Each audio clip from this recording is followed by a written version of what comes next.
Hello everyone. Today I am going to show you how to use your Bunq credit card. First, let's explain what the Bunq credit card is. It is a real MasterCard card that works almost like a normal credit card, but it never lets you go into debt. You use the money you have in your Bunq account to pay for things. To start using your Bunq credit card, you first need to get the card. Open your Bunq app on your phone. Go to the home screen and find the Add Card option.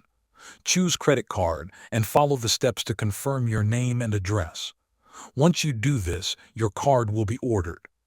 If your card is digital, you can start using it even before the physical card arrives. You can add it to Apple Pay or Google Pay directly from the Bunq app. This allows you to pay with your phone in stores that support contactless payments. To pay in a physical store, tap your card or phone on the payment terminal. For online shopping, enter your card number, expiry date, and CVC code just like with any other credit card.